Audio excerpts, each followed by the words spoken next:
profesor Pablo Meneses, que es licenciado y magíster en Sociología, que va a estar disertando para todos ustedes y también intercambiando.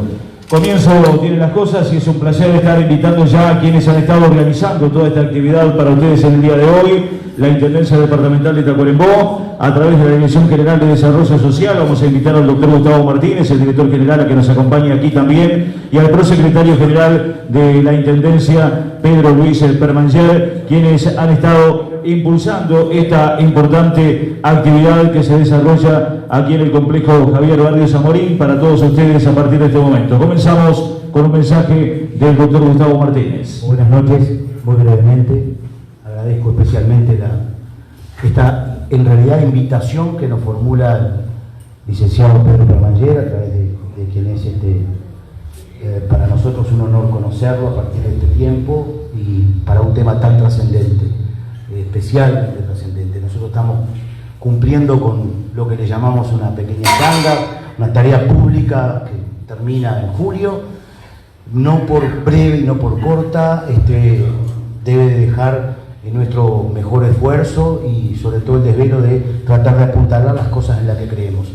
Así que para nosotros este tema es un tema central, extraordinariamente importante. Tacuarembó necesita seguramente no seguir en algunas líneas actuando al tuntún sin tener claro para dónde apuntar. Esta problemática que tiene que ver con el cambio en la línea de pobreza y en un estudio tan profundo que han hecho técnicos e investigadores como que han participado con ustedes y nos hacen mucho bien.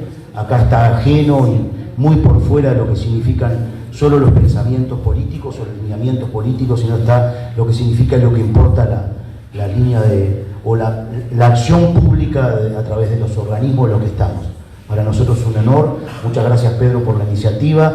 Muchas gracias, Pablo, por estar en nombre del intendente, además porque está justo en una gira rural. Pero esta mañana conversábamos el intercambio tan profundo que tenemos que dejar líneas establecidas hacia adelante, por lo menos en los primeros pasos, y ayudar a lo que significa el futuro del departamento. Hoy estamos viendo, en nuestro caso personal, una cantidad de situaciones muy especiales en los graderos de Tacuarembó y en los barrios de Tacuarembó, que serán el desvelo hasta el último día que nos toque cumplir la tarea y estar cerca de quien en adelante continúe nuestra función, porque para eso estamos. A nosotros se nos otorga una función, se nos abona un salario para cumplirla y se nos pone una responsabilidad arriba y debe de ser tratada como corresponde, por encima de cualquier vida. Así que gracias mismo por estar y adelante.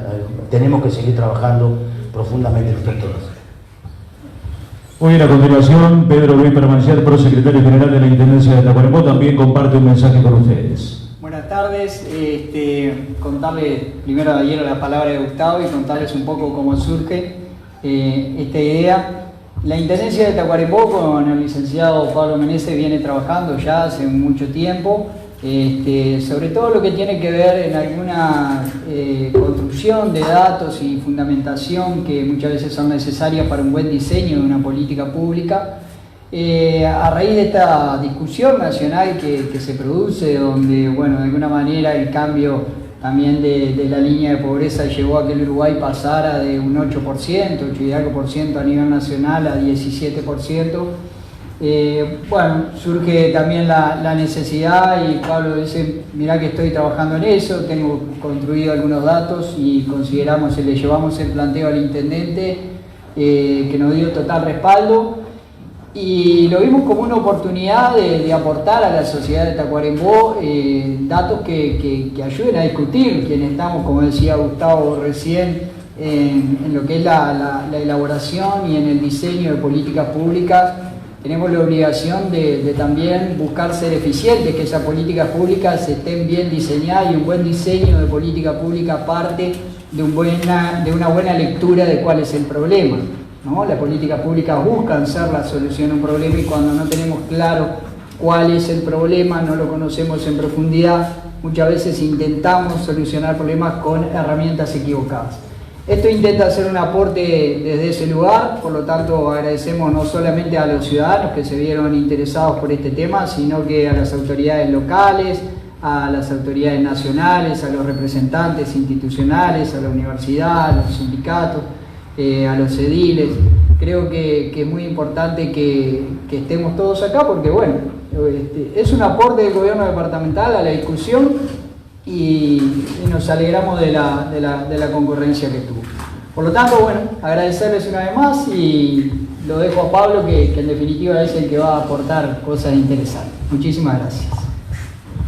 Bien, muchas gracias a todos por la presencia. Un fuerte aplauso para Pablo, que está con nosotros hoy en el marco de lo que es este desarrollo universitario de Tacuarembó. Estos importantes encuentros son muy útiles para toda la sociedad. Bienvenido, Pablo. ¿Me escuchan bien? Sí. Mi pareja dice que grito, así que no voy a usar micrófonos, así que voy a aprovechar la voz que tengo.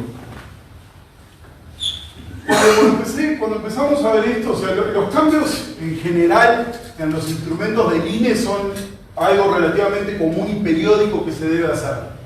Generalmente hay cambios de indicadores que ni siquiera entendemos, yo qué sé, índice de volumen físico, encuestas de muchos tipos que no pasa nada. Incluso tenemos cambios de la línea de pobreza y hemos tenido varios cambios de la línea de pobreza a lo largo de todos estos años.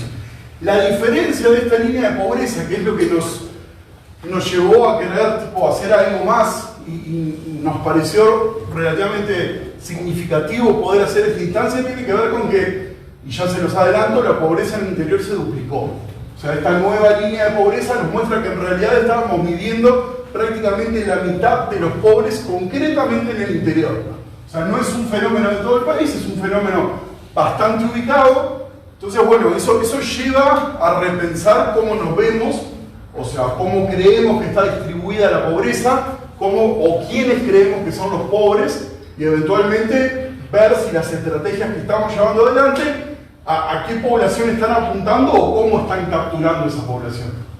Así que la idea de hoy era un poquito discutir qué ha pasado con la pobreza en términos reales, cómo se construye la pobreza y cuál fue este cambio significativo de la pobreza y algunas implicancias concretamente para el territorio de Tacuarembó. O sea que está pensado, de nuevo, para que al final de esto tengamos una reflexión de por qué cambió, cómo cambió, si vale la pena el cambio que se hizo y bueno, qué se puede hacer un poquito con eso. Por favor, en el medio, si quieren hacer preguntas, si hay algo que les suena particularmente curioso, levanten la mano, no hay ningún problema. Esta presentación eventualmente va a estar disponible, así que pueden acceder a ella, no se preocupen mucho por eso, pero si tienen algún comentario o algo que les parece curioso, hablamos. Para empezar, me pareció interesante que supiéramos cómo estamos como en la foto general. O sea, qué pasa en los últimos, independiente de la línea de pobreza o las líneas de pobreza, nosotros en los últimos 40 años tenemos una clara tendencia de qué ha pasado en Uruguay con este tema. Específicamente, independiente a distintos periodos, como por ejemplo la crisis del 2002 o por ejemplo la crisis del COVID, la tendencia general de la pobreza de 1940 para acá ha sido de disminución significativa y constante. De hecho, incluso en los 90 ocurrió, y esto tiene que ver en buena medida, por eso el piso es en el 94, con el final de la hiperinflación. Cuando cambiamos la último cambio de moneda, que ahí logramos controlar la inflación en términos relativamente razonables y tuvimos como el mayor impulso de bajada de la pobreza. Y es una tendencia que a lo largo de estos años se ha mantenido bastante fuerte. Para atrás no sabemos, porque este es uno de esos indicadores que en realidad no existieron siempre. De hecho, hemos tenido en total 5 líneas de pobreza y siempre hemos tenido problemas similares al que estamos teniendo ahora. El problema que estamos viendo ahora es este. O sea, teníamos la línea 2006, que cuando lo empalmamos con la línea 2017, nos dimos cuenta que estábamos midiendo bastante mal. Y esto ha pasado en otros momentos, aunque en realidad no teníamos tanto dato disponible, no había tanta gente procesando, entonces no nos dábamos cuenta de cuando pasaban estas cosas. Pero cuando se dan cuenta, por ejemplo, acá tenemos la línea del 86, que cuando se empalma con la línea del 96, también estaba midiendo mal la pobreza. Cuando se empalma la del 96, la del 2002 funcionó horrible, así que ni la voy a mencionar. Pero siempre que las líneas se empalman, siempre existen algunos tipos de problema con las líneas de pobreza. Este problema o este empalme tuvo que ver con que en realidad estábamos pasando de la primera línea de pobreza que construyó Uruguay a una segunda aproximación un poquito más sofisticada. Entonces ahí nos dimos cuenta que muchas cosas de las que estábamos haciendo, las estábamos haciendo medias mal. Este cambio es parecido, pero en otro sentido. Y ya voy a avanzar sobre eso. Primero me gustaría mostrarles como el tamaño de la criatura. Esto, si tomo la metodología 2006 y miro lo que pasa a nivel nacional, así creíamos que era Uruguay. Estos son datos del 2024, o sea, son los últimos datos disponibles del Instituto Nacional de Estadística. Es la encuesta continua Báez. Cuando nosotros mirábamos el índice de pobreza general, y estábamos en un 11 aproximadamente a nivel país, teníamos algunas zonas un poquito más complicadas, como ven, Artigas está más oscuro justamente por eso, teníamos algunas zonas un poquito más claras, justamente con mucha menor incidencia de pobreza, y en términos generales, a nivel regional, funcionaba bastante bien la cosa. Sin embargo, cuando hicimos este cambio de pobreza, acá no se nota tanto los colores, les juro que acá más. O sea, básicamente esta zona se pintó muchísimo más, es decir, en el noreste, todo lo que es la zona noreste se duplicó la pobreza, o sea, un poquito más no, se duplicó, mientras que si fijamos en la zona sur, en realidad, concretamente en Montevideo, no hay tanta diferencia. Es decir, en Montevideo el cambio de la línea de pobreza implicó entre 2 y 3 puntos. A nivel de interior, estamos hablando que se duplicó. Y de hecho, nos empezamos a parecer un poquito más Artigas, que solía ser el departamento más rezagado con la vieja metodología. Cuando observamos la nueva metodología, Tacuarembó actualmente tiene los índices que creíamos que solía tener Artigas. O sea que como una primera aseveración, hoy Tacuarembó, imagínenselo como se venían imaginando Artigas en términos de pobreza. Ese es más o menos el volumen real que tenemos. Este cuadro, no lo traje trivialmente. La idea de la pobreza, cómo se mide la pobreza y qué es la pobreza, es algo relativamente nuevo. De hecho, este tipo en este año escribió el primer trabajo donde alguien habla sobre algo parecido a pobreza. O sea, me dirán, che, pero hay mucho laburo en la revolución industrial sobre los problemas que estaban en la cuestión obrera, lo que se le llamaba. Pero no se conceptualizaba como un problema de acceso al bienestar. No había como una idea en el sentido de que, bueno, todas las personas requieren de un umbral mínimo para la reproducción de las condiciones materiales. No. La perspectiva era, bueno, hay una cuestión obrera, la estaban pasando mal, no se problematizaba que la estaban pasando mal, pero no había como decir, bueno, ¿cuál es el umbral mínimo? ¿Dónde está el piso para decir, abajo de esto no se puede? El primer trabajo que lo intentó hacer fue este. Y traigo el año y traigo la fecha para que vean justamente lo que les digo. La estadística de cómo medir el concepto de pobreza es un concepto que tiene 130, 140 años, no mucho más de eso. En términos de lo que son las estadísticas generales, es muy poquito tiempo.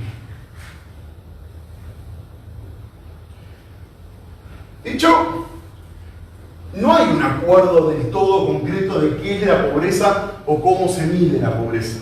Porque hay varias formas de medir pobreza, hay varias aproximaciones a la pobreza y hay varias dimensiones asociadas a pobreza. Por ejemplo, la pobreza puede ser relativa, puede tener que ver con un contexto social y histórico. Por ejemplo, un marqués, un duque, un conde en el siglo XV, en un castillo millonario, probablemente viva mucho peor de cómo vive alguien de clase media hoy. ¿Por qué? No tenían acceso a agua potable, no tenían acceso, por ejemplo, a saneamiento, no tenían acceso a calefacción, no tenían como acceso a determinados bienes, por ejemplo, frutas fuera de estación. Entonces, en realidad, la pobreza tiene ese componente relativo en el sentido de que no necesariamente hay un umbral que es igual para todos en todo tiempo, sino que en algún sentido la pobreza se establece en función de valores normativos de lo que la sociedad considera mínimo necesario para la reproducción. hay enfoques justamente donde la pobreza es absoluta. O sea, tenemos en realidad como que la pobreza es cuantificable, medible, podemos acercarnos y podemos estimarla. ¿Cuál es el problema de esto en relación a esto? Esto siempre se mueve, esto no. Pero bueno, por eso usamos esto, me estoy adelantando, pero básicamente nosotros usamos una noción absoluta porque de alguna manera tenemos que comparar un año con otro. Entonces no podemos año a año modificar lo que creemos necesario. Entonces de ese modo lo que hacemos es tomamos una perspectiva absoluta que la vamos actualizando.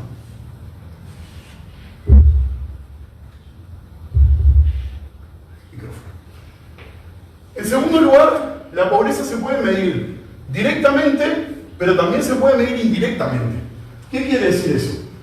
Yo puedo ir y observar los elementos que se supone que componen a la pobreza, o puedo observar elementos que se supone que están asociados con la pobreza. Por ejemplo, elementos que están directamente asociados con pobreza. ¿Alguno? ¿Se le ocurre algo? El acceso a la alimentación. Acceso a la alimentación, hacinamiento, acceso al agua. Ahora, esas cosas son cosas que inventamos nosotros, no son cosas que existan. Y la pregunta es, ¿por qué acceso al agua? Algo simple.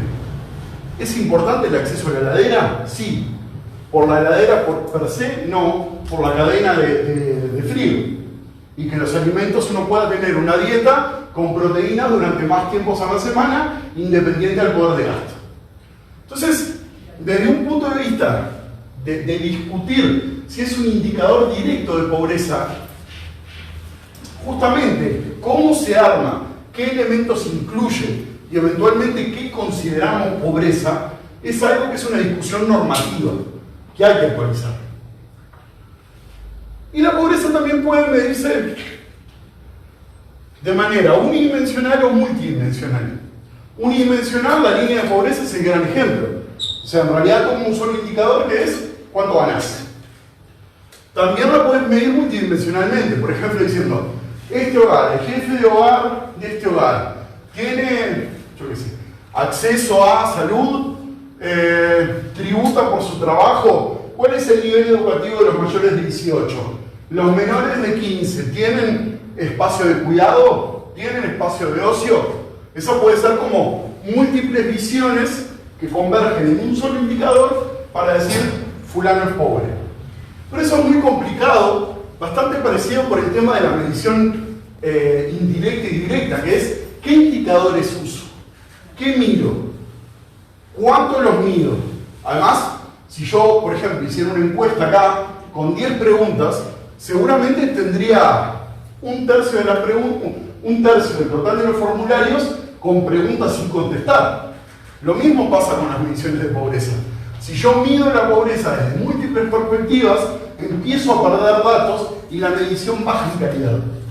Por eso, si bien la línea de pobreza es unidimensional, usa un solo indicador que tiene que ver con poder adquisitivo, y además no es un método directo, sino que es un método indirecto, se usa justamente porque tiene como esa facilidad de construirse fácil, rápido y ser comparable. Justamente la línea de pobreza se caracteriza ser absoluta, se caracteriza por usar, medir indirectamente, porque yo en realidad cuando le pregunto a un hogar si es pobre, yo ¿qué asumo? Que con ese dinero, ese hogar va a atajar cierta situación. O sea, ese es el supuesto. Pero el hogar puede usar la plata para lo que sea. Yo no sé si el dinero que está usando ese hogar realmente lo está usando para su reproducción material. Por eso se dice que es un método indirecto. Pues yo no estoy viendo una situación de pobreza concreta, sino que estoy asumiendo una situación en base a un indicador. La línea de pobreza justamente tiene estas tres características. Es absoluta, es decir, marcamos un punto y decimos abajo de esto se es pobre, arriba de esto no. Es indirecta, porque no refleja necesariamente una condición de pobreza, sino que es indirecta, vos permite asumir pobreza. Y es unidimensional, usa un solo valor, que es dinero. Hay otros indicadores que usan otras cosas y son igual de útiles, por ejemplo la CNBI, que todo el mundo escucha hablar. También usa un umbral absoluto, pero a diferencia de la línea de pobreza, se mide directamente, porque la CNBI se construye tiene acceso al agua potable, los mayores de 18 lograron el nivel formal obligatorio, hay hacinamiento. ¿Qué usan para calentar la comida? Entonces en realidad se supone que es una medición directa de lo que falta. Y además es multidimensional porque arma o depende de muchas variables. Obviamente la línea de pobreza y la CNBI son bastante difíciles y moverlas en términos de política pública son diferentes. La línea de pobreza es más fácil de mover. ¿Por qué? Porque es un solo valor y tiene que ver con plata. ¿Cómo muevo la línea de pobreza? Por ejemplo, un subsidio a la canasta básica. Ahora vamos a ver cómo se compone la línea de pobreza, pero por ejemplo, el precio de las papas es algo importante. Si yo le quito el IVA a las papas van a ser más baratas, más gente va a acceder a las papas y voy a creer que más gente es menos pobre de lo que en realidad lo es. Cuando en realidad yo lo único que hice fue quitarle el IVA a las papas. Otro modo de mover la línea de pobreza por otro lado es, por ejemplo, incrementando la tasa de empleo. O sea, cae alguien y abren 300 trabajos. Ahí tenés 300 personas, 300 hogares con ingresos adicionales, baja la línea de pobreza. Transferencias alimentarias con especias, salario mínimo, impuestos, bla, bla, bla, bla, bla.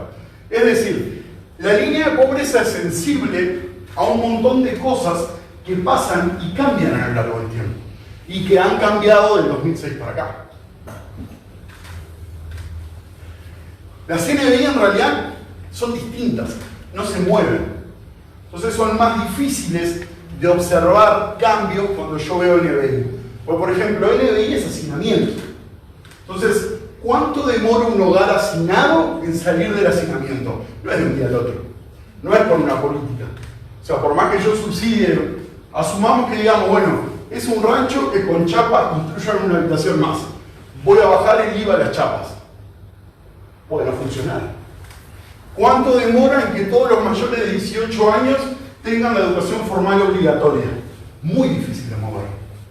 Como ven, son indicadores completamente complementarios, pero son muy diferentes, no en lo que miden, sino en lo que cambia la estructura del indicador.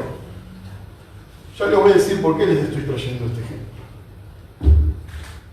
En términos generales, cuando vemos la diferencia entre línea de pobreza y NBI, básicamente el supuesto es que en ambos casos es relativo.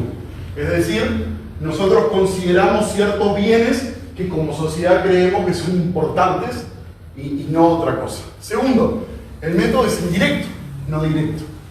Nosotros agarramos y asumimos pobreza mirando otro indicador. Tercero, es unidimensional, no es multidimensional. Vemos solo plata, no vemos todas las cosas del hogar. Cuarto, la ventaja. Es muy fácil de usar. Por eso siempre usamos NBI. Este ya es muy robusto, pero es más difícil de usar. Y tercero, y es una desventaja, pero también es una ventaja, la línea de pobreza es muy sensible en relación al NBI. Esto termina siendo una ventaja porque en realidad nos permite fácilmente o rápidamente, un trimestre a otro, ver efectos de cosas. Por ejemplo, cuando vino la pandemia, en un trimestre nos dimos cuenta de lo que pasó. Sin embargo, si hubiésemos visto NBI, no hubiésemos visto cambios. Porque vos te tienen que faltar mucho tiempo ingresos para que las NBI empiecen a bajar. Vos por un tiempo lográs mantener ciertas necesidades básicas. Cuando perdés ingresos por mucho tiempo, ahí se empieza a complicar. Por eso en general se estudia esto, porque es más sensible a la política pública y es más fácil de ver su efecto con cambios relativos. También es tramposo, ¿no? Porque, por ejemplo, si yo subsidio toda la canasta alimentaria, bajo la pobreza, pero no sé si bajo la pobreza. Yendo a los ejes, ¿cómo se construye la línea de pobreza? La línea de pobreza tiene dos términos importantes. canasta básica alimentaria más canasta básica no alimentaria. Fin. Este N en realidad es la cantidad de gente, porque se hace una escala por hogar. Porque claramente no es lo mismo el consumo alimentario y no alimentario de un hogar con una persona que un hogar de 10 personas.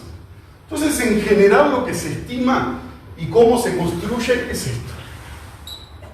Se hace una encuesta para ver qué consumen las personas, qué comen, cuánto, con qué calorías. Y en la misma encuesta también se hace un consumo sobre elementos no alimentarios. Cuánto sale vivir, vestirse, transportarse, estudiar, lo que ustedes quieran. ¿Qué cambió? Y ya voy a empezar a mostrar cosas que cambiaron de una línea de pobreza a otra. Está ahí chiquita. Esta ahí chiquita es el estrato de referencia. Nosotros no teníamos una sola línea de pobreza. De hecho, en el 2016 teníamos 290 estratos, 290 líneas de pobreza. ¿Por qué? Porque teníamos la línea para Montevideo Interior, rural urbano, y muchos otros cortes. En total, en todo el territorio, o sea, si vos veías los distintos estratos de referencia, que esos estratos de referencia son distintos estratos de consumo, teníamos 290. En la nueva línea tenemos 700. ¿Qué quiere decir esto? Que nos dimos cuenta que en realidad estábamos poniendo mucha gente junta. Por ejemplo, ¿es lo mismo el costo y el consumo en Rivera que en Colonia? No. Sin embargo, la vieja línea de pobreza miraba a Montevideo Interior. O sea, no problematizaba las escalas regionales y el consumo regional. Entonces, la nueva línea multiplica estratos porque divide regiones. Y en vez de tomar solamente Montevideo Interior, toma partes de Montevideo, Montevideo también lo divide, partes del interior, el interior también lo divide, y eso hace que la escala de consumo familiar sea más correcta. ¿Ah? Acá hay más carne, en Salto más naranja, en Colonia más leche, y así sucesivamente en función de las distintas escalas y disponibilidades de cada región. Para que tengan una idea de cómo se construye la canasta básica alimentaria, o qué incluye, esto es tal cual como lo toma la línea de pobreza. Agarra y te dice, bueno, de todos estos bienes, que son los que los uruguayos consumen, calcula aproximadamente para el sector urbano, rural, acá traje solamente estos estratos, porque de nuevo hay muchísimos, pero traje estos a modo de mostrar. Entonces lo que hace esto básicamente es estimar cuántos gramos, cuántas calorías son necesarias para que no te mueras. ¿Ah? La canasta básica alimentaria básicamente es una estimación basada en un solo principio, que es no morirte. ¿Ah? Vos podés asegurar que comiendo lo mínimo de la canasta básica, vos podés reproducirte materialmente. ¿Ah? Ese es el supuesto fuerte atrás de la canasta. Y así como existe la canasta se basa concretamente en cálculos específicos. No es que solamente ve que consumen las personas y dicen, bueno, esta es la canasta. No. Tienen justamente medidas específicas y concretas en función a necesidades específicas y concretas alimentarias.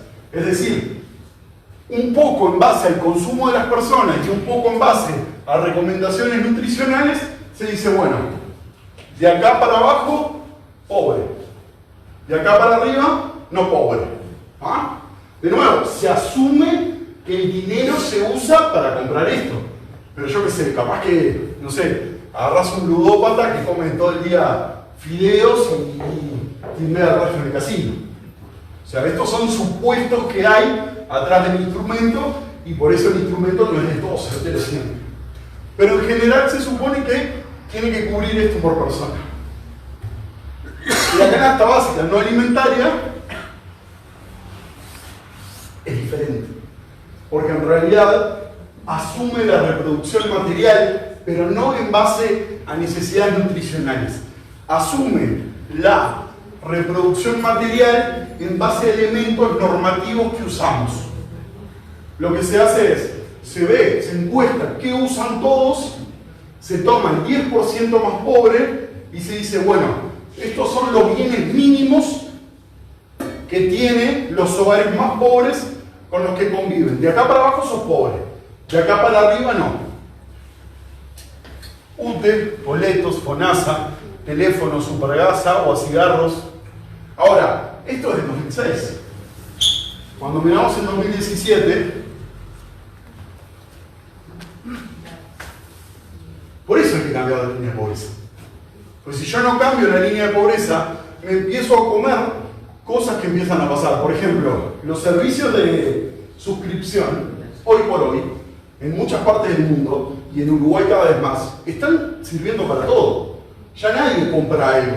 Agarrás y te suscribís a... Y eso, por ejemplo, pasa en algunos niveles con autos, los leasing, y eventualmente están como avanzando en distintos modelos. Tenemos diarios, tenemos streaming, tenemos celulares, internet, todo justamente en distintos o en distintas modalidades que hace 2006 no existían. Entonces, eso hace que cambie obligatoriamente la canasta alimentaria. De hecho, miren esto por ejemplo. Esto desapareció en el 2017. Desapareció porque el consumo en el 2016 era lo suficientemente significativo como para encontrarlo en todos los estratos de referencia. Entonces se incluía. En 2017 no se encuentra. ¿Qué pasó en el medio? La campaña contra el tabaco.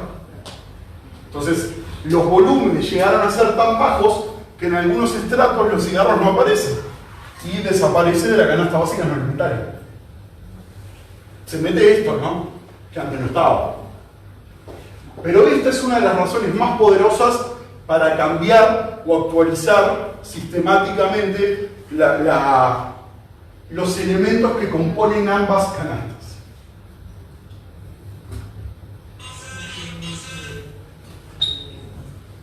Les estaba mostrando como el tamaño de la criatura y cómo cambió. Claramente esta región, que siempre ha sido la que es en términos de IDH más jodida, acá se ha ampliado bastante y de nuevo, somos lo que eran Artigas. Pero con estos, yo les hablé de este cambio, me falta hablarles de este otro cambio, que son los otros dos cambios que explican mucho más que lo que les expliqué este cambio. Es decir, el primer cambio grande de la canasta 2006-2017 incluye más grupos de referencia para contemplar mejor las escalas regionales. 2. Cambia las canastas, la alimentaria y la no alimentaria, las actualiza. 3 y 4. FONASA y valor locativo. ¿Qué pasaba en el 2006? Si se acuerdan, la reforma de la salud fue posterior al 2006. En el 2006 y antes, lo que teníamos era DICE. Yo creo que era con 2 S, no me pude acordar de eso, pero para mí era con 2 S. Nosotros teníamos DICE, y DICE era un aporte del 3% de nuestro sueldo que nos cubría al contribuyente en una mutualista, ¿no? FONASA, pero para uno solo para el trabajador. Entonces, ¿qué hacía la línea de pobreza? Ahora decía, bueno, agarro 2 personas, los dos ganan 40.000, en los 2 hogares hay 3 personas, las 3 personas están en mutualista, pero esta persona está por DICE y esta no. La cuota de la mutualista es la misma, y miren lo que hacían los pillos, o lo que se hacía. Se consideraba DICE como un ingreso. Porque, ¿qué pasa? Por ejemplo, fíjense esta persona que no estaba en DICE. Esta persona pagaba mensualmente 15.000 pesos. O sea, porque pagaba 5.000 pesos para las 3 personas de su hogar. Como no estaba en DICE, tenía que pagar su mutualista, la de su pareja y la de su hijo. Entonces, agarraba y mensualmente gastaba 15.000 pesos en DICE, en mutualista. Entonces, ¿qué hacía la línea de pobreza? Le sumaba a sus ingresos el total de las cuotas de todo lo del hogar. ¿Y qué hacía acá? Lo mismo. Pero no era igual. Porque, por ejemplo, yo no puedo agarrar, por ejemplo, en este entonces, yo no le podía decir a Dice, no agarres mis 5.000 pesos que yo los voy a usar por otra cosa. O sea, yo no podía disponer de esa plata. Sin embargo, el INE lo incluía como parte de tu renta. ¿Qué pasa ahora? Mismo caso, simplemente que no se cuenta. No se asume de que esa plata vos la podés usar en otra cosa. Hoy con FONASA, por ejemplo, en el mismo bar, vos en realidad en FONASA en vez de pagar 3, pagás 6, ¿no? Entonces te cubre a vos, a tu pareja y a tus dependientes menores de cierta edad. En este mismo bar de 3 personas con FONASA, las 3 personas están dentro ya con una sola persona trabajando. Y es falso que estos 15.000 pesos por 3 membresías la persona puede decir, no, dámelos. No pueden disponer de eso. Y ese es uno de los cambios fundamentales en uno de los grandes indicadores. Con la línea de pobreza vieja, que asumía que el FONASA era un ingreso aparte, sobreestimábamos un montón la cantidad de plata que en teoría tenía un hogar. Porque le agregábamos o asumíamos que estaba pagando una cuota de salud. ¿Cuál es la segunda cosa que cambió fuerte? Lo que se llama el valor locativo. 2 personas. Los ingresos 40.000. Uno es propietario y otro es el inquilino. Vas al propietario y le decís, ¿cuánto crees que, si alquilás tu casa, cuánto crees que saldría? 10.000 pesos. Fenómeno, 10.000 pesos, te lo sumo, ganas 50.000. ¿Qué hacía con el otro? Agarré y le preguntaba, ¿vos alquilás? Sí. ¿Cuánto sale de alquilar? 10.000. Entonces te lo sumo. Pero ¿cuál era el supuesto? El supuesto era que yo podía elegir no alquilar y usar esa plata para otra cosa, como si no tuviera que vivir abajo un techo. O como que si soy propietario, yo puedo disponer de mi vivienda sin tener que irme a vivir a otro lado y gastar por vivir en ese otro lado. Entonces, eso lo que hacía, justamente la sobreestimaba los ingresos. ¿Qué hace la nueva? Hace 2 canastas separadas, 2 estratos nuevos que antes no existían, uno para propietario y otro para inquilino, y eso lo que termina haciendo es que los 2 terminen ganando lo que tienen que ganar. Es decir, no les suma por afuera plata. Esos son como los 4 cambios más fuertes de la línea. 1. Más estrato de referencia, el doble. Entonces se ve mejor los poderes de compra en zonas pequeñas. 2. Las canastas básicas se actualizaron. 3. El FONASA. Ya no se cuenta como que vos disponés de esa plata. Ahora directamente no se cuenta.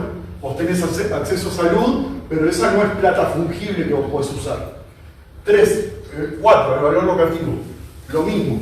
Ya no se cuenta tu propiedad y el supuesto del alquiler de tu propiedad como parte de tus ingresos. Se lo separa. Y eso es importante y está bien. Pero básicamente estos son los 4 cambios de la canasta. Ahora, ¿qué generó eso? En Tacuarembó generó esto. Este es el método 2006. Este es el método 2017. Si nos fijamos en el método 2006, Tacuarembó ciudad tenía un 12,6% de pobreza. Si nos fijamos en el método 2017, 24,9%, el doble. Fíjense acá. Pasamos del 33,9% a 54,9%. O sea, básicamente tenemos más de la mitad de la población de esta región es pobre. Antes creíamos que eran 1 de 3. Ahora sabemos que son 1 de 2. Ahora mi pregunta es la siguiente. ¿Son el doble más pobres o se mide diferente? Porque ¿cuál es la verdad entonces? La verdad es la actual. Bueno, pero porque se mide diferente te da otro resultado. Sí, pero es un ajuste necesario. Por ejemplo, ¿vos alquilás o sos propietario? Yo soy proveniente comprador, vamos a decir. Vamos a decir que sos propietario. Sí. ¿Tá? Y vamos a decir que ganás 100.000 pesos. ¿Cuánto crees que se alquila tu casa? Si tuvieras que alquilar tu casa, ¿en cuánto la alquilarías? Bueno, para el INE vos ganabas 120.000 pesos. ¿Tá? Lo que hace ahora el INE es decir, no, esos 20.000 pesos, vos no disponés libremente de eso. O sea, si vos alquilaras tu casa, te tenés que ir a vivir a otro lado. Y ahí pagarías otro alquiler. Pero lo que yo digo, que los valores son diferentes porque se miden diferente, no porque haya más gente pobre. En realidad teníamos más gente pobre, pero lo estábamos midiendo mal. Porque en realidad le estábamos sumando plata que no tenía. Le estábamos sumando FONASA, que no lo tenía, valor locativo, que no lo tenía. Estábamos calculando que tenía un consumo parecido al de Montevideo, que no lo tenía. Y estábamos considerando que usaba servicios del 2006, cuando los servicios del 2025 son muy distintos. Entonces todas esas diferencias nos hacían en realidad subestimar la pobreza. No es que no lo sabían, es que no lo podíamos medir, porque estábamos sumándole plata mala a la gente. Esta región para mí es una de las más, yo no sé concretamente en qué localidad hay por acá, pero de nuevo, pasó de Cañas, toda la zona Laurel, por los 33, allá arriba. 1 en 3 pobres a 1 en 2 pobres. Esa es la realidad de esa región. De hecho, cuando nos acercamos a estos municipios, contra Cerro Largo, en realidad esto no tiene los números porque estaban abajo del 10% de pobreza. Con la 2017, estas dos regiones siguen abajo, pero esta tiene 23%. Es decir, una región en la que nunca hubiésemos destinado política pública, por lo menos no de combate a la pobreza, tiene un 24% de pobreza. Se terminó, chao.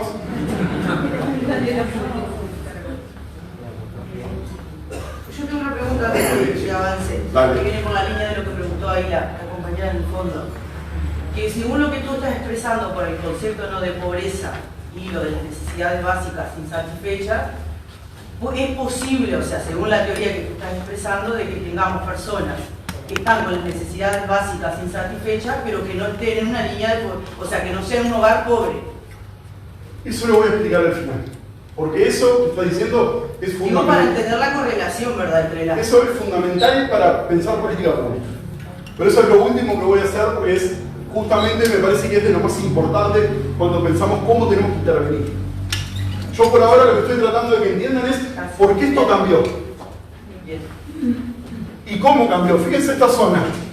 Acá no está pintada, acá tenemos 15%. Fíjense lo que pasa con esta zona. Un 5% a un 16%. Es decir, estábamos midiendo mal. Y estábamos midiendo mal en todo el país y estábamos midiendo mal principalmente en el interior. Y estábamos midiendo mal porque estábamos midiendo mal. Porque estuvo bien quitar el valor locativo y el FONASA. Sí. Esta comparación de estos mapas, Sí. lo que pusiste, elaboración propia, o Sí. sea, es en base a, o sea, son los mismos números en el mismo tiempo, las mismas personas.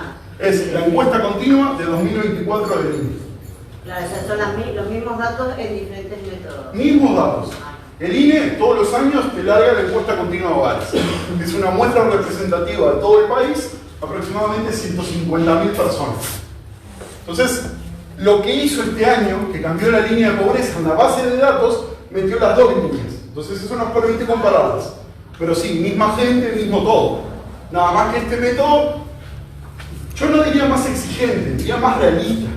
Porque lo que le dije a ella, imputarte a vos valores que de alguna manera sí los usás. Porque es verdad que vos usás la asistencia médica y es verdad que la casa tiene como un hogar, como un valor.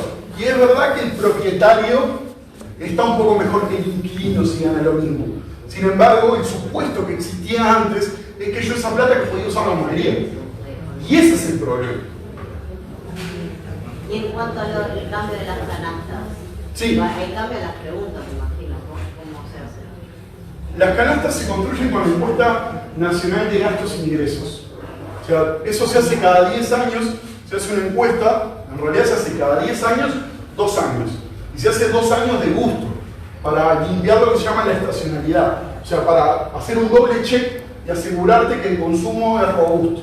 Entonces va y se le pregunta a los hogares, es horrible participar de esa encuesta, pero se les pregunta todo lo que consumen, miligramos, cuánto gastan, cuánto pagan, y con eso se construyen unas canastas. La nutricional además tiene el aporte de nutricionistas. Pero yo decía que eso que cambiaba de un método a otro es la diferencia entre las canastas, ¿no? Sí. Yo me imagino que cambian las preguntas. No, en realidad, Digo, sí. Si se pone la canasta, no sé, el streaming, por ejemplo. No, en realidad vos le preguntás a las personas, ¿qué usás ocio? Por ejemplo, hay un lugar que es ocio. Entonces ahí, ¿qué haces? Ahí sale lo Porque vos no podés saber qué va a aparecer. Entonces en realidad la pregunta se hace abierta y vos después ves los consumos de la gente. O sea, por eso no es que decís, voy a incluir esta pregunta. Porque capaz que la pregunta no es para nadie y capaz que te estás perdiendo algo importantísimo que como no lo pensaste, lo excluís.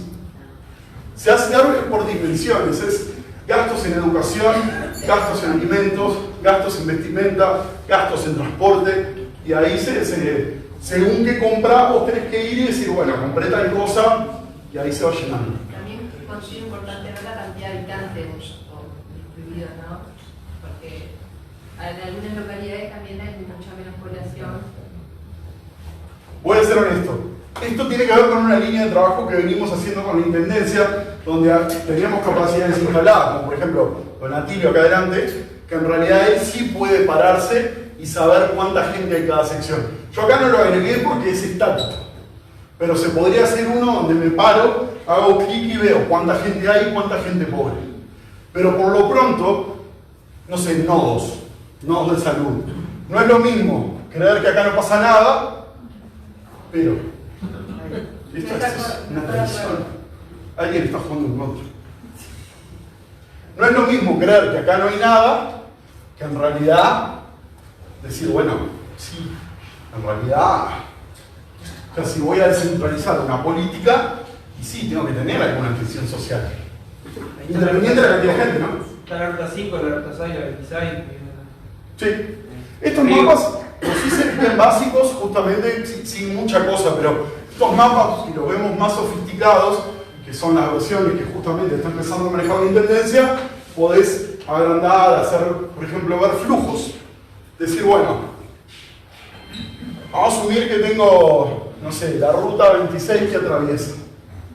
Y yo agarro y puedo ver, por ejemplo, flujos de gente, cuánta gente cruza la ruta para estudiar, para trabajar, para hacer qué. Entonces ahí puedo empezar a ver, por ejemplo, centros de producción masiva o centros de distintas cosas, según lo que yo quiera ver.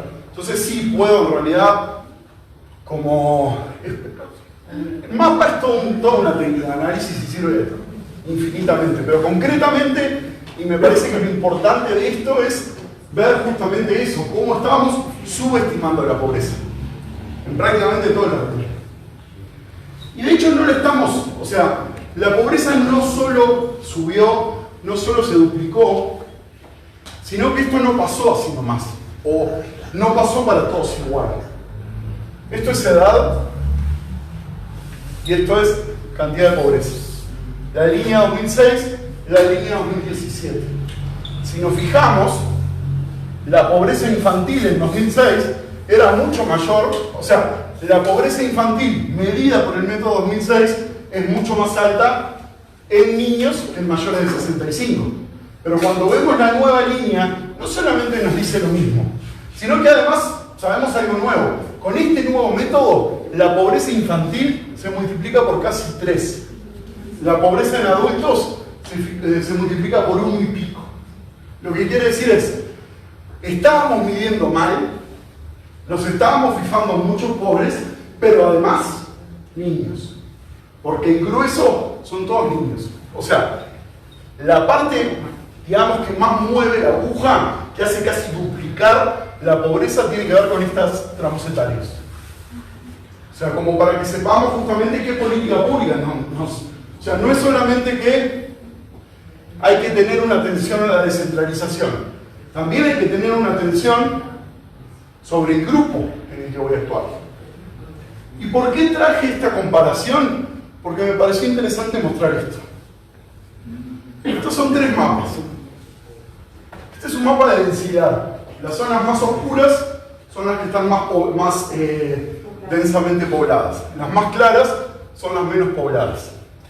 Este es un promedio de edad.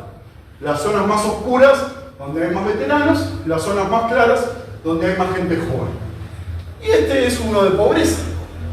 Las zonas más oscuras, más pobres, las zonas más claras, menos pobreza. Cuando vemos esto, lo que estamos viendo es que el crecimiento demográfico de Tacuarembó se está dando concretamente en zonas donde la pobreza es más alta. O sea, básicamente, los que nos van a pagar la jubilación el día de mañana. O sea, como para que tengamos una empatía incluso indirecta.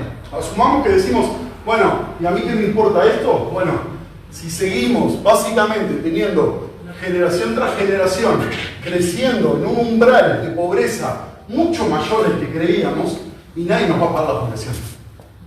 Así que, en realidad es un llamado desde todo punto de vista.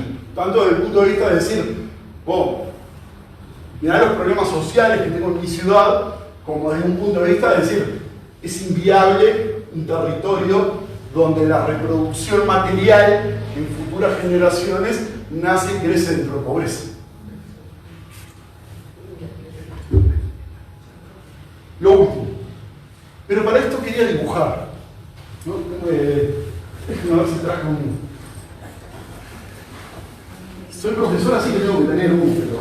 Vamos a correr. No soy una... ¿Hay uno para dibujar? Para la cámara, sí.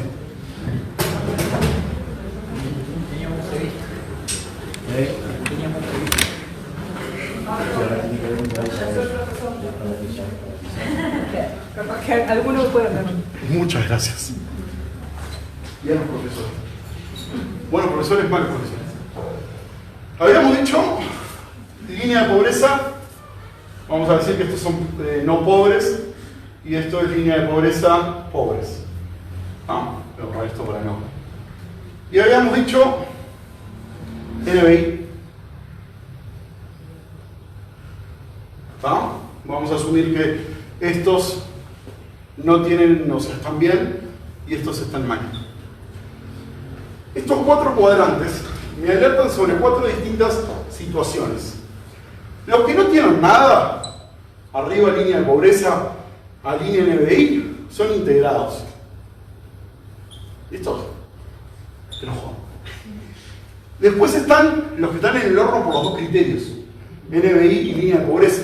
Esto es lo que conocemos como los crónicos. Crónicos. Ahí está la pobreza estructural.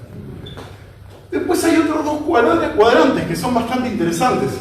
Por ejemplo, abajo en NBI, pero arriba, arriba en necesidades básicas, pero abajo en NBI. Estos son los recientes. ¿Quiénes son estos?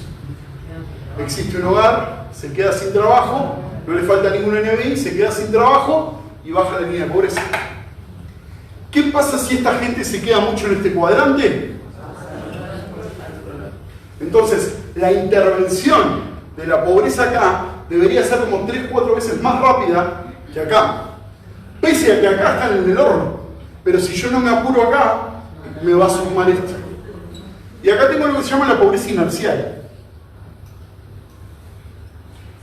¿Qué es? La línea de pobreza está arriba, pero el NBI está abajo. ¿Qué me pasa ahí en la inercial? Y por ejemplo, compromiso educativo, beco a mi hijo y por 50 pesos paso la línea de pobreza para arriba. Eso es más cultural. ¿Cómo? ¿En qué sentido? Bueno, es que a veces el NBI que tienen ahí, bueno, tiene que ver con entender que a mayor NBI, mayor bienestar. En general, sí. En general, o sea, se supone que los indicadores que componen el NBI muestran mejores condiciones de vida. O sea, los NBI son cosas bastante básicas. Hay un NBI que en Uruguay casi no se cumple, que es todos los mayores de 18 años con el nivel obligatorio aprobado. Entonces en Uruguay el 60% no terminó la educación formal, entonces tenemos el 60% de los hogares de pique con al menos un NBI. ¿Cuántas NBI, y esto creo que es lo más cultural, son críticas? Bueno, esa es una decisión política teórica. O sea, hasta un NBI, hasta 2 NBI, hasta 3, ¿cuáles? Hacinamiento, agua y cocina, o educación, techo y eso sí es político, eso es cultural, político y es una decisión. Pero asumiendo que tomamos esa decisión, estos 4 cuadrantes justamente informan ¿qué traigo? Justamente distintas situaciones de pobreza. Yo lo que no he hecho, y por eso terminé la PPT, que no me salió porque quería traerlo, pero no me salió todavía, es ver cómo se superponen estos 4 cuadrantes en el mapa. Es decir, concretamente, dónde están estos y estos. Porque eso es lo que nos tiene que llevar a pensar. No solamente que tenemos el doble de pobreza, sino que en teoría no deberíamos actuar igual con todos, o por lo menos con la misma velocidad, o por lo menos de la misma forma. Esta gente difícilmente no sea pobre. En realidad pasa la línea de pobreza por poco. Y esta gente, no toda la gente pasa para acá. Por ejemplo, no sé, si el anestesista del pueblo se queda sin laburo, y la semana que viene va a conseguir laburo. Sin embargo, si con 50 años, no sé, tu laburo era, yo qué sé, agarrabas y eras cajera de un súper y el súper cerró, y sí, ahí estás en problemas. Ahí probablemente pase esto. Entonces ahí necesitas los programas de reconversión laboral, en default, por ejemplo, por decir algo, asumiendo que sea pérdida de empleo y no sea que se murió alguien. Que también pasa.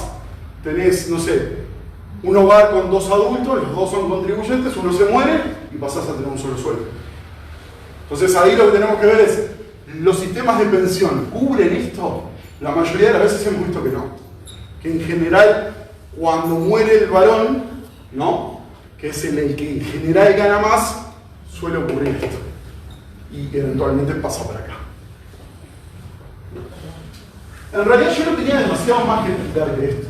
O sea, mi intención justamente era, como les decía, explicar cómo es la línea de pobreza, explicar cómo funciona, explicar por qué fue el cambio y pensar cómo actuar.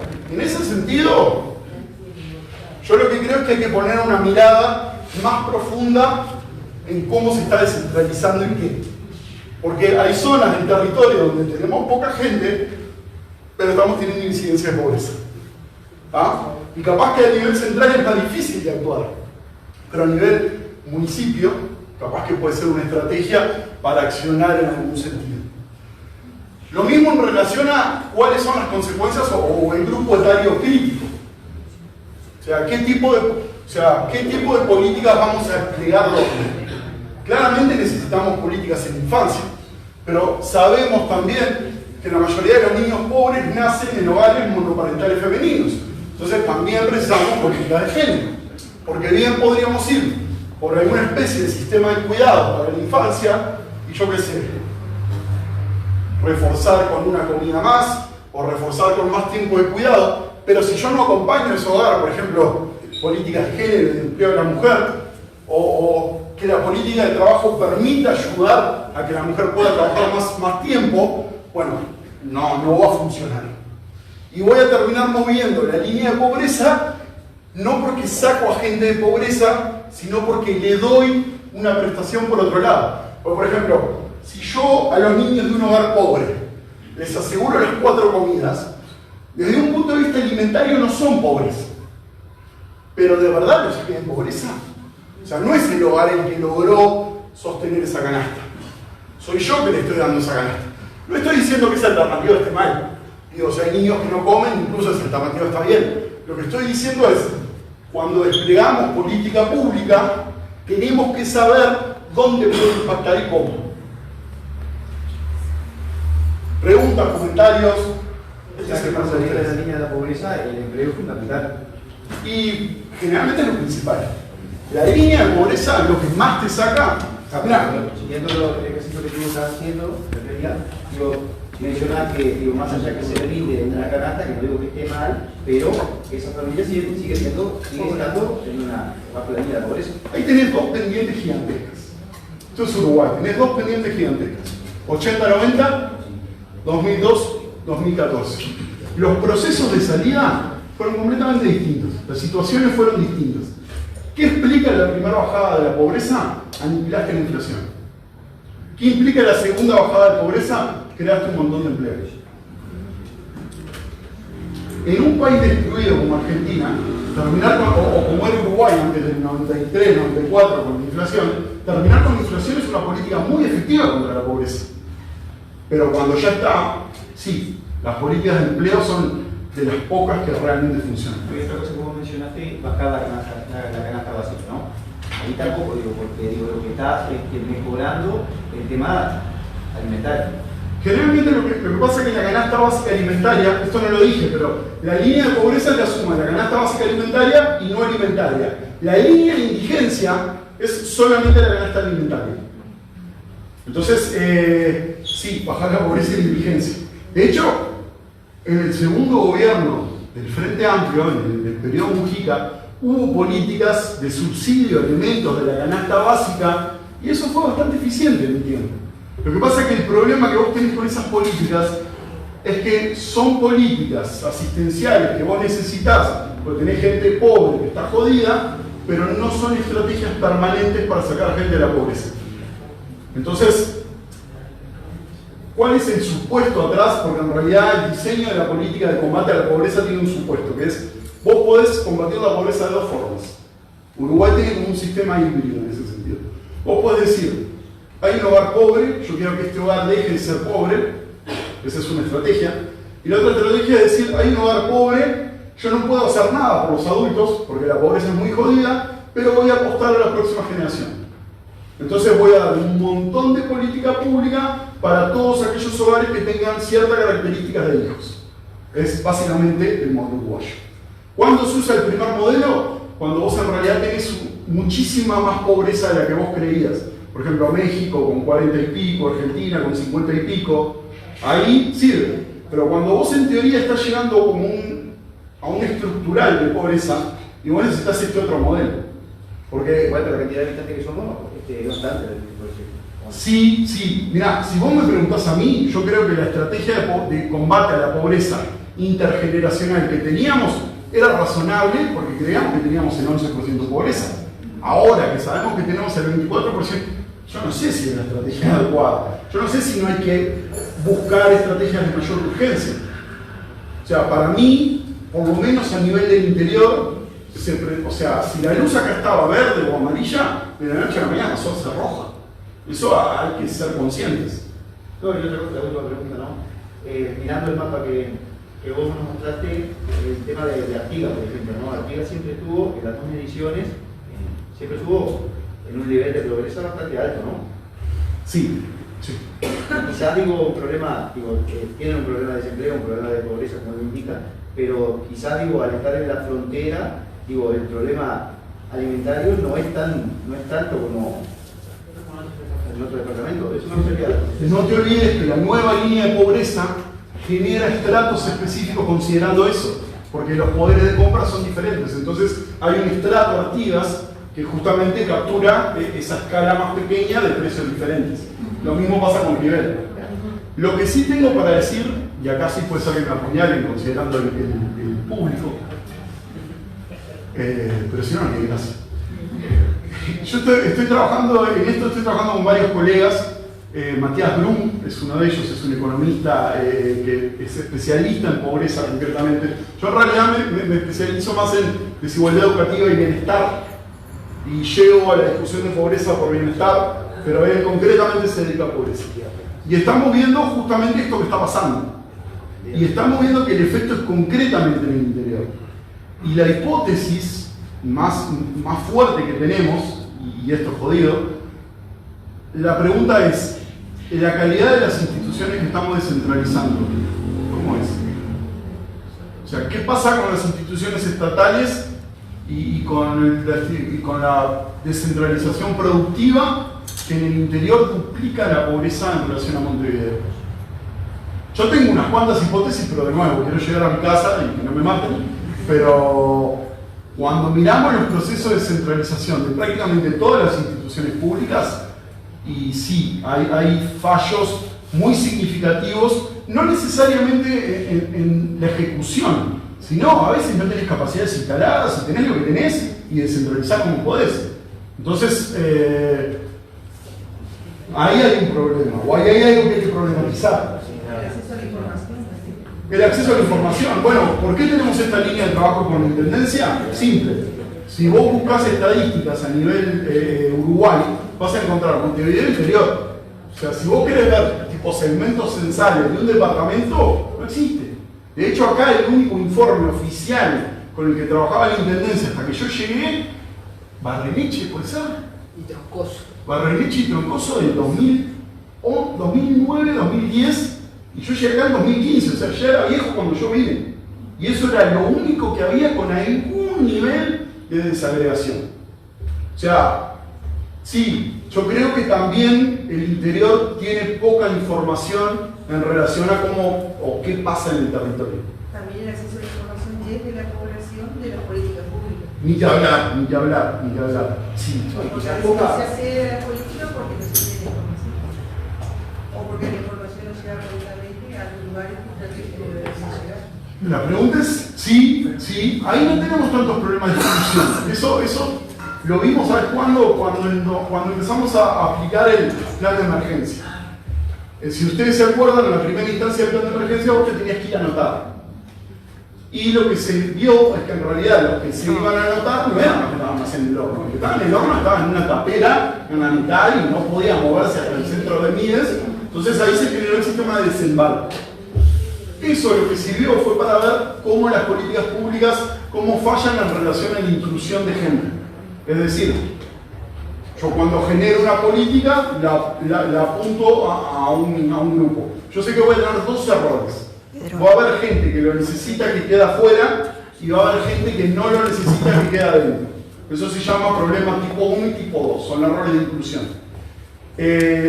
En Uruguay, por cómo diseñamos y pensamos la política pública, esos errores son bastante pequeños. ¿Por qué? Porque tuvimos la suerte que nos mandamos a harta macana y la corregimos. Entonces los diseños de política tienen justamente eso. En teoría no deberían ser demasiado diferentes las tasas de inclusión y exclusión Montevideo Interior. Se supone que no lo son. Pero esa puede ser una hipótesis. Capaz que le estamos cerrando como le estamos cerrando de pobreza. ¿Vi una mano allá en el fondo? Sí, primero saludar el trabajo que está haciendo y bueno, que lo puedas difundir y que podamos conocerlo. Capaz que después poder decirnos cómo accedemos a los informes que está presentando en pantalla. Bárbaro. Pero lo concreto que te quería preguntar era tengo entendido que la Intendencia, por ejemplo acá en Tacuarembó, entrega cientos de miles de platos de comida, digamos. ¿Eso mueve la aguja, digamos, en esto? ¿Qué impacto? ¿Hay algo medido? Porque veo que ustedes están trabajando en todo esto. En realidad, quería saber si ese tipo de política tiene algún impacto, si mueven algo esto o no. Parecería que no. En realidad, las políticas de olla, no de transferencia, porque por ejemplo vos tenés la TUS, que se supone que hoy la TUS lo que trata de hacer es como lo que antiguamente hacía el INDA de alguna manera, pero con transferencia directa. Entonces, ¿por qué se hace eso? Porque la política olla tiene muchos problemas de exclusión, tiene mucho falso positivo. O sea, hay mucha gente que no debiendo ir va y hay mucha gente que debiendo ir no va. Entonces, en realidad, la política de entrega de alimentos es una política necesaria, porque en algunos lados no comen todo el tiempo, pero es una política con una implementación y una eficiencia bastante compleja, porque vos metés mucha gente que no deberías meter y dejás fuera gente que no. Entonces, no sabes. La pregunta es, si no lo tuvieras, ¿cuánta gente que sí lo necesita y sí va, estaría en el horno?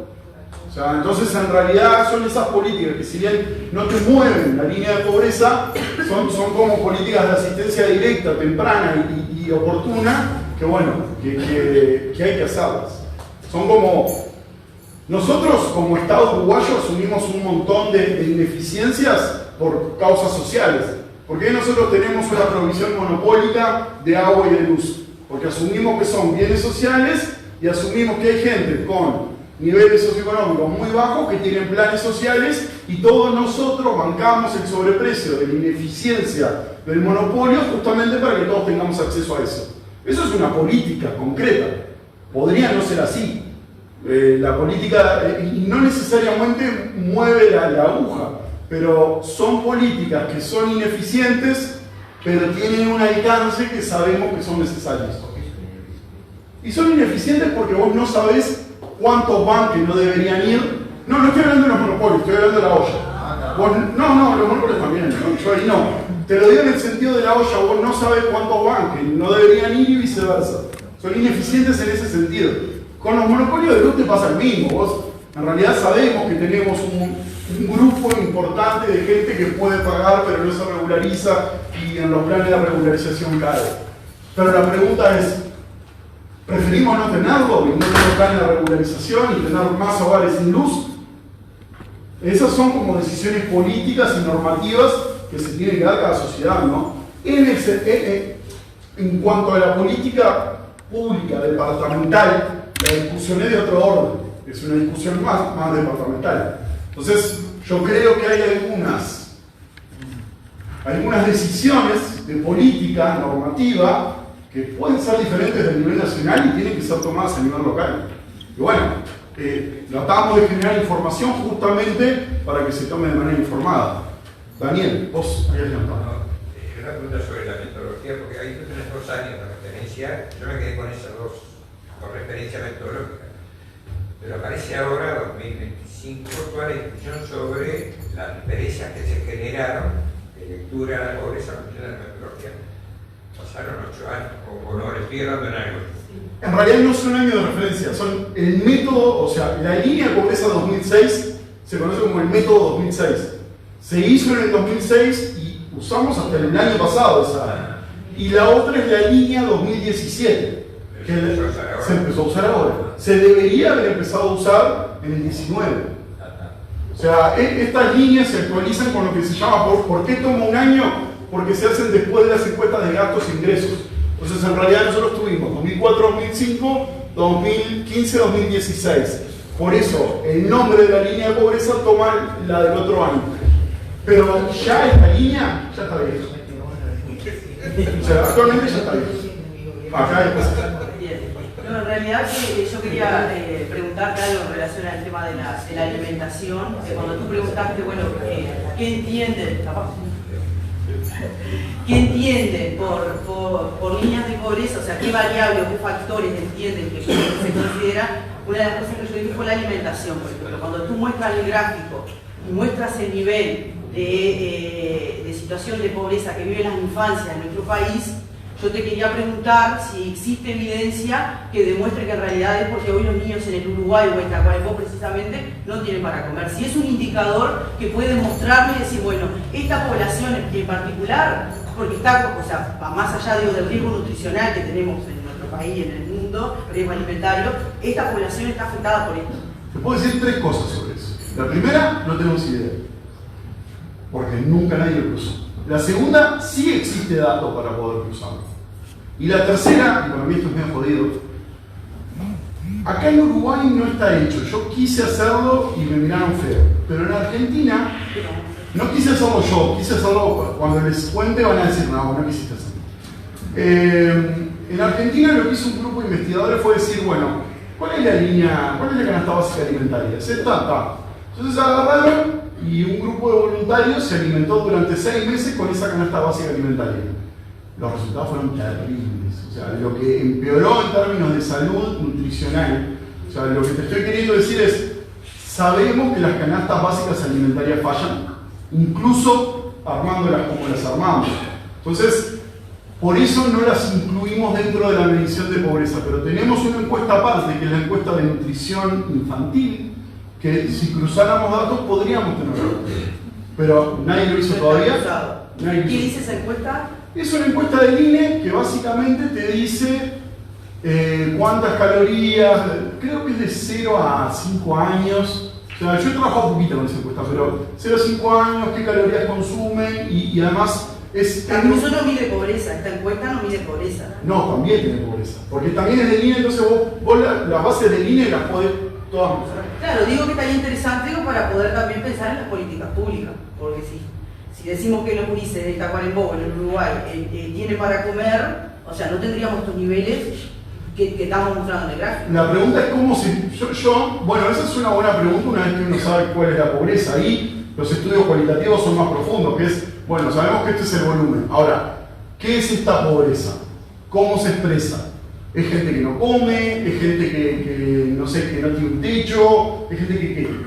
Porque acordate, el método de medición de pobreza por línea de pobreza es un método indirecto. Vos no estás mirando directamente la pobreza, vos estás asumiendo que como la plata es fungible, la usan para reproducirse. Pero no lo sabés.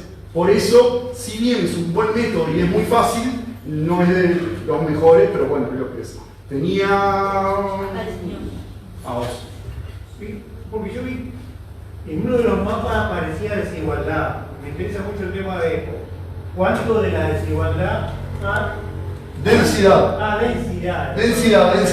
De que es una deformación. Porque lo quería mostrar porque quería mostrar justamente cómo en realidad el crecimiento de la pobreza se da en las zonas más densas. O sea, estamos creciendo a base de niños pobres. Igual, quería meter el tema de desigualdad. Porque, ¿qué pasa? Si nosotros tenemos un modelo que es muy concentrador, ¿no? Agroexportador, independiente, se vuelve mucho más difícil después generar condiciones de que ese modelo reproduce de por sí la pobreza por la desigualdad.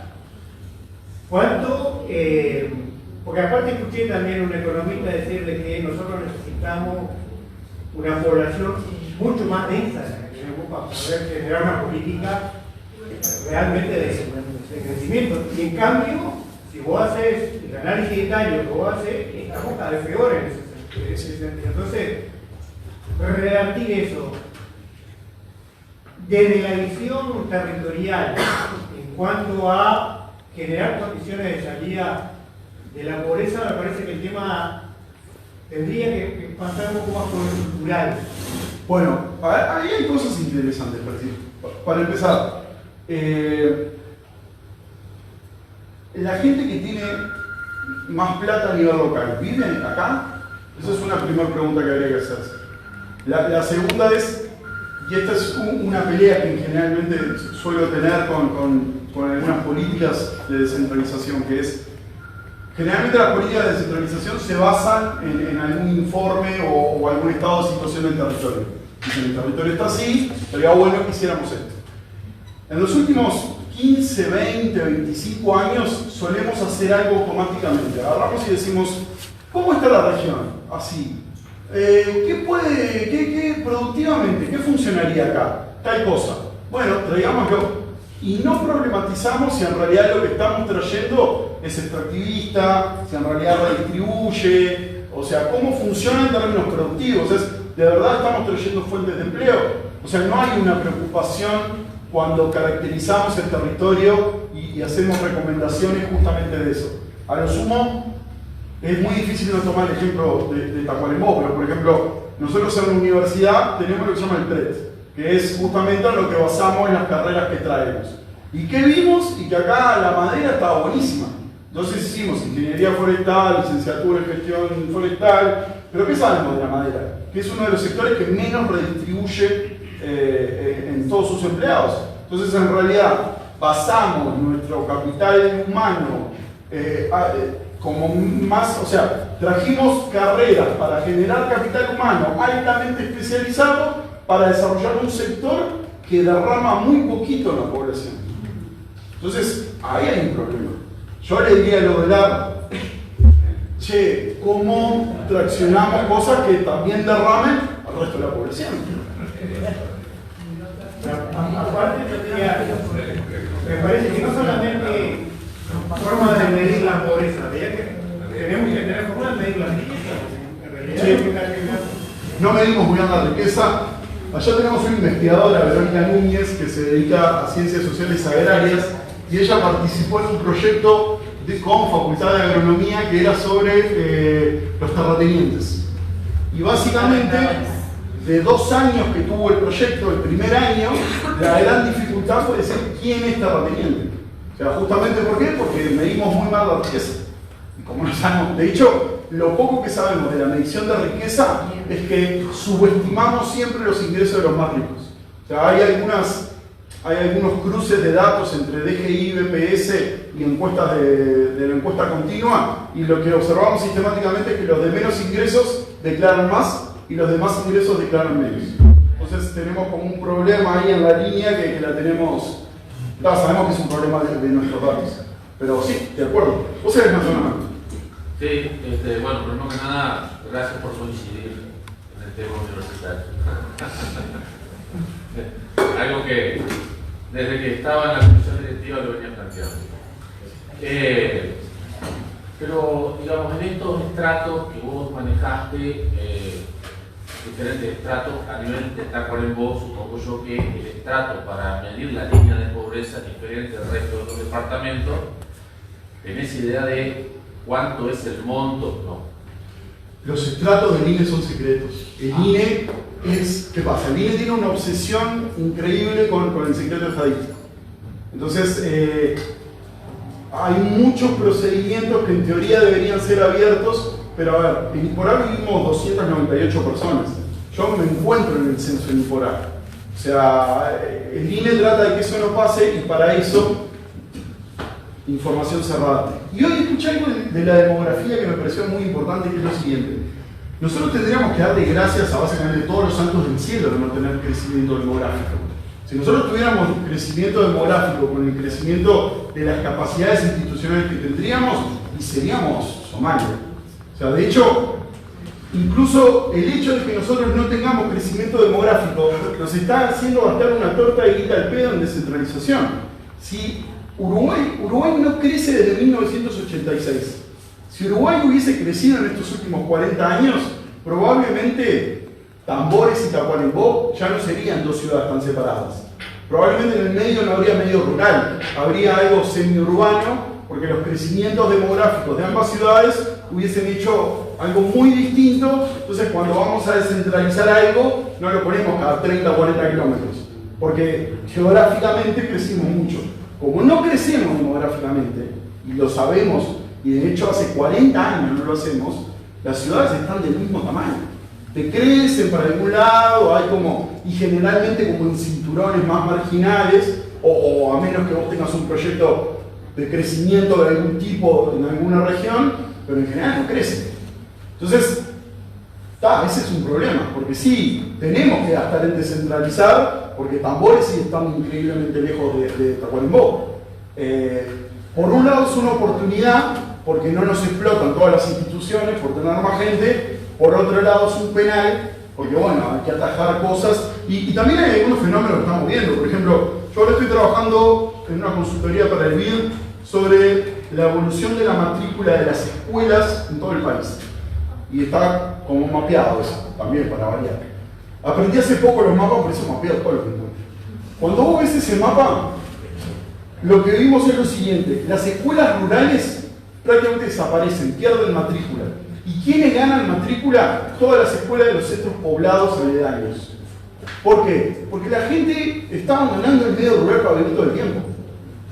O sea, la gente, cuando hay motos más baratas, caminerían de mejor calidad y se compran una moto y van hasta allá y ya no viven en el predio. ¿Por qué? Porque buscan bienestar. Entonces, eso lo ves, por ejemplo, cuando ves, por ejemplo, todo el territorio, algunas políticas en el medio rural se está vaciando. Literalmente se está haciendo. Entonces, eso invita a preguntar cómo dinamizamos las instituciones a nivel ciudad que se están llenando, qué hacemos con lo que se está vaciando y aceptamos que se vacíe o no, porque ahí hay una discusión. Yo no me quiero meter en el saco de 11 balas, pero es el porqué de la colonización en teoría. Pero ¿es lo que queremos? ¿No es lo que queremos? No me quiero meter en esa discusión. Simplemente decir, vean que esto tiene implicancias en la discusión política y normativa, en política pública, que es ineludible. Pero seguimos insistiendo con que tenemos que tener un crecimiento demográfico, pero no nos preocupamos por esta línea de pobreza en la infancia. No. Estamos en el horno. Y la seguridad social también está en el horno. Pero en consecuencia la seguridad social, la seguridad social es un esquema Ponzi a muchas generaciones. O sea, probablemente espero pagarme a mí la jubilación, pero no, espero. Todos los que tengan menos de 40 empiecen a ahorrar, pero...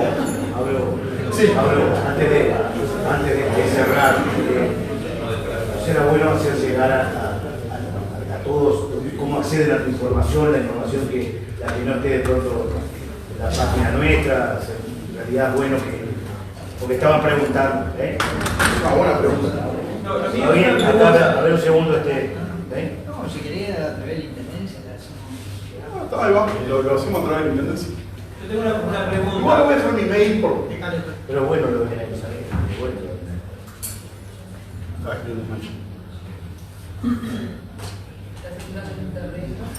PMNS, ¿no? PMNS@gmail.com. Me han cambiado tanto el institucional que puso el. Termina en E, llego a hacer una S. A partir de hoy no cambian. Es probable que cambie, sí. Para hacer una pregunta ahí que desde hoy me traiga a manera. Es una pregunta tipo metodológica. ¿Cómo se está midiendo la pobreza infantil? O sea, es tipo el ingreso de la madre dividido la cantidad de hijos, porque si vos necesitas que cae así a pique a la edad adulta, es porque la persona adulta tiene un ingreso. Ingreso para capital.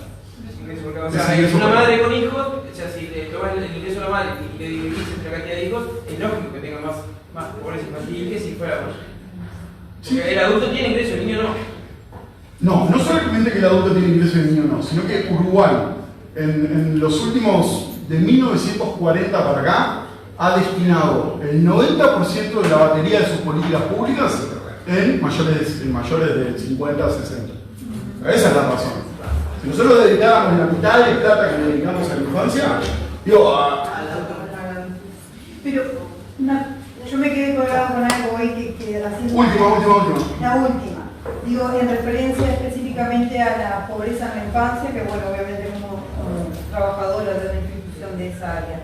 Creo que tenemos forma de poder tener información en cuanto a los hogares crónicos, que es la pobreza más estructural, y que cuántos niños viven en Tacuarembó en esos hogares crónicos y bueno, cómo está dividido en el territorio, porque seguramente en la ciudad y en la ruralidad, ahora hablaban de los platos calientes, la accesibilidad a ese recurso no es el mismo. Entonces creo que es como para hacer un corte o capaz de repente tomar una porción. Eso lo tienen que hablar con la intendencia porque eso no existe, pero se puede hacer y ahora la intendencia tiene las capacidades de hacerlos, porque es donatilio, entonces claramente, o sea, ellos seguramente te pueden dar esa información. Yo quiero ir con el concepto, para aclarar el concepto que ahí me digo. Las alternativas que tenemos hoy tenemos una línea de pobreza bastante alta en todo el país, ¿no? Hay voluntad política de... Tenemos una línea de pobreza alta, sí, particularmente alta en el interior. En el interior, perfecto, ¿no? Todas las alternativas que se manejan, el reto caliente, las meriendas, todo etcétera, que muchos de los que estamos acá llevamos adelante eso, digo, eso no te saca de la línea de la pobreza. No digo que esté mal. No hay una política. Eso no mueve la línea de pobreza. No mueve nada. Porque no entra en la forma de estimación. Exactamente. O sea, si no generamos políticas de empleo, es difícil. Esta alternativa no digo que esté mal. Protección a la infancia. Exactamente. Protección a la infancia, política de empleo, política de género. Van a seguir estando. Son alternativas que tienen que estar, pero no mueven nada. Exacto. El indicador de desempleo es que pobreza reciente pasen a crónico, y eso sí está como valorado. Bueno,